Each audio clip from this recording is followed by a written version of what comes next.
Artemia TV. My name is Nils from Cyrils Brettspiele, and today I can assure you, you are not alone. Yeah, hey there, not alone from Geek Attitude Games, and we are here live on Artemia. Artemia is a planet in 2500 something, and we are accidentally landed on Artemia. This civilization is now in the space, and we are trying to live on different places, but unfortunately our spaceship crashed down here on Artemia, and there's a creature living here on Artemia, and we are trying to get rescued. This board says when you play with 5 players, you place your cube here, and when you place with 5 players, you place your other cube here. This cube just indicates the beach here. I come to this in a second. It's an asymmetrical card game where one player is a creature and the other players are the haunted, so they are simply people who are waiting to be rescued. You can play with up to 7 players, 6 haunted and 1 creature. You have 10 different locations on the planet. However, in the first rounds you are simply starting with locations 1, 2, 3, 4 and 5. And 1, 2, 3 and 4 and 5, each player gets one of these cards on his hand, a card of the location 1, 2, 3, 4 and 5, and in phase 1, you're playing in 4 phases, you simply pick a card from your hand and place it face down in front of you. So do every other player. At any time the creature has 3 cards on his hand, and it says in which phase you can use the card. Phase 1, phase 2. And you pick one out of these 3 cards to play it per round. Some cards or one card allows you to play 2 cards. So if the card says you can play 2, you can play 2 obviously. Most of these cards allow you to place an additional of these poker chips tokens. Once every player chosen his location wisely, the creature with this creature token says, okay, I'm in this location here and try to hunt you down. If the card allows you to place another of these tokens, sometimes the target token, he places target token here. Sometimes it has an effect to the adjacent, and adjacent is everybody right, left, or below or up. This card, so up to 3 adjacent cards, not diagonally, so you only have up to 3 adjacent. And sometimes you're allowed to place this A token, which is standing for Artemia, the planet's name, but only if it's on here, printed on the board here. Then in addition you can place the Artemia token. Keep in mind this board is double-sided, so on the other side it's a little bit differently located where the A's are. So you are probably allowed to place this token too. Sometimes this token comes from the cards too.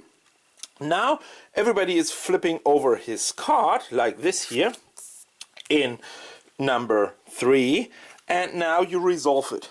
Any location where no one is, for an example 2 and 4, goes first. What you're doing as a player is you're taking the action from the location. I explain that a little bit deeper in a second, but this allows you, for an example, to remove that cube to go 1 closer to this point here. Whoever reaches this point first, the star, is the winner, either the team of the humans or the team of the alien. If there's no cube, later in the game you bring back the cube, so you can use this beach only every other turn to make a point. However, you have to use it every turn to get it back and forth, back and forth. You don't have to use it every turn, but that's the way how you move this cube and how you move your token. This, for an example, the rover allows you to pick another card. 3 is a river that allows you next turn to play, instead of 1, 2 cards, and after the creature has played their tokens, take 1 back onto your hand. The jungle allows you, and the lair allows you to get cards back onto the hand, but the lair is also really interesting. The lair allows you to use the use the ability of the card with a creature, even if the creature is on it. So if I had chosen the lair, I could now use the rover. Very, very, very important. Now, when the target is on it, then you can take the effect of this, but you have to suffer the penalty from the target, and usually the target allows you not to take the effect from the card, or you lose 1 willpower or whatever. Then the next one is the Artemia token. This overrides the effect. So if I picked, for an example, this one here, the river and Artemia would be there, I do not take the action from there, and I have to discard another card from my hand. And last but not least, if I pick the location with the creature like this, I lose 1 of my 3 will tokens to the common pool, and then I have not taken the action of this location. Very, very, very nasty. Now we are going into the next round after we resolved everything, but now the catch comes into play. These cards are now discarded, and now the creature knows exactly, oh, he has only a 3 and a 2 used, so he has either a 1, 4 or 5 he can place. So he can place his creature on a 4, a 5 or a 1 to hunt this player down. Once you get rid of all of your cubes, all of your will cubes, the creature goes closer, or when the creature catches someone, it goes closer as well. That's the option how the creature can get through it. And it's very important, the creature can never have more than 2 moves. So even if he kills all of them in 1 round, which is very unlikely, I've never seen that, he's moving 1. And if the creature token keep all of them, he goes 1. So he never goes up to infinite. There's one really important rule. Let's say you already used 4 of your 5 cards. The creature would know you use 4, but you still have 3 will. You can spend 1 to get 2 back onto your hand, or you can spend 2 to get 4 back onto your hand. Later on, you can also spend all of them, that is called give up, and take all of them back, but then the creature gets at the end of the round a point for a guy who has no will tokens. Yeah, technically that is the game. That is the overview about the rules of Not Alone, and whoever reaches this point first is the winner. Now let's get back to my opinion, to my reactions from the playtester groups and my personal experiences. First of all, I have to say I really like that there is 1 creature versus a lot of players. That feels like a miniature game, like a dungeon crawler, but obviously it's a dungeon crawler with cards. It also has a deck building mechanism in it, because you know exactly what you already used and what you have left in your hand, but you also add cards from 6 to 10 later on in the game.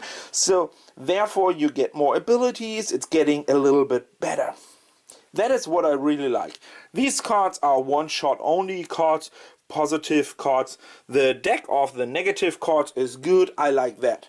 The reference cards are super good, and the quality of the game is overall pretty good. Nothing really wrong with it.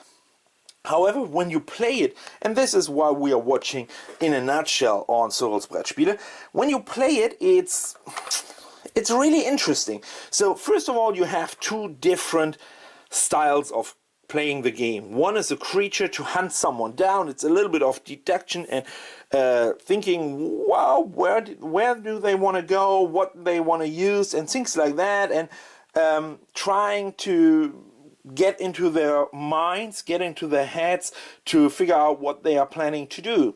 The other thing is, when you are in the team, you play the game, but from the other side. What is he thinking? That is one part of the game. The other part of the game is, and that is probably not as good as, let's assume in the first 2 rounds, where you have only 5 location cards, creature goes somewhere, like here for an example, in the first round, thinks he's smart, and everybody is using this one here, the lair. And now each player is allowed to use this token here, this one, and where the creature is, and they are collecting these cards. Now there are 10 possible locations for the creature, and it's really hard to hunt the persons down on 10 locations, obviously, instead of just on 5. On top of them, they have more cards. Or, on the other hand, if the creature goes on this location first because you think, okay, they wanted to call them there, and every player is going there, they are losing a will, creature goes up 1 very fast, they are losing a card, so next round it's even harder, they don't have more cards. Next turn the creature goes here and hunt them down. They are going another turn down, and players down to 3 right now, to 3 locations, and it's very easy. They don't have new cards, so it goes very fast. In other words, the longer the game goes, it's more likely that the players will win, except for when it comes to this A, it's a little bit balanced back for the creature if the creature still here or here laid back, so then it's very unlikely that the creature will win because 10 available locations at this point are out there. But if the creature hunted down in the first 2 or 3 rounds, that is such a huge advantage. So in other words, the game is technically decided which side will win in the first 3 or 4 rounds. And after that, you're just playing down your rounds. If Hunted gets a lot of these cards in the first 5 rounds, creature has a really, really hard life. If creature hunted down the team in the first 4 rounds, really brutal, then creature has a easy peasy life. It's very close here.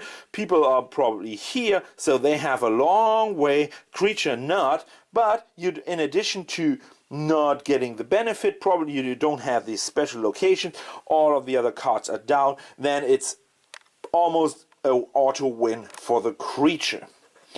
And you have to decide if that is something you like or not like, that the game decision, winning or losing, is made in the first 3, 4, 5 rounds. That is totally up to you.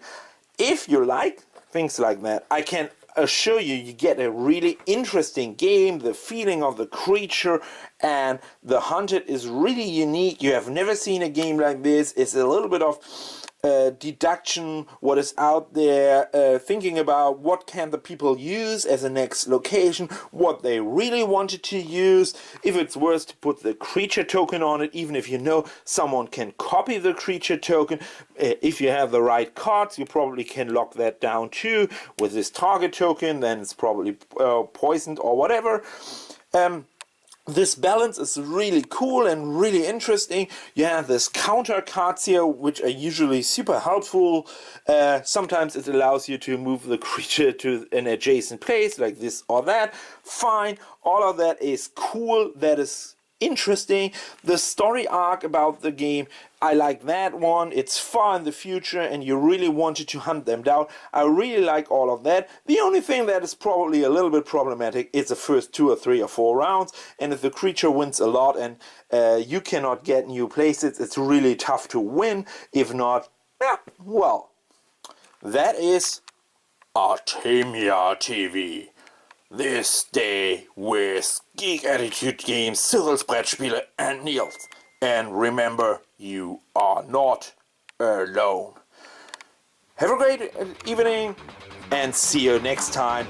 Bye bye. My name is Nils and enjoy Cyrils Brettspiele. Bye.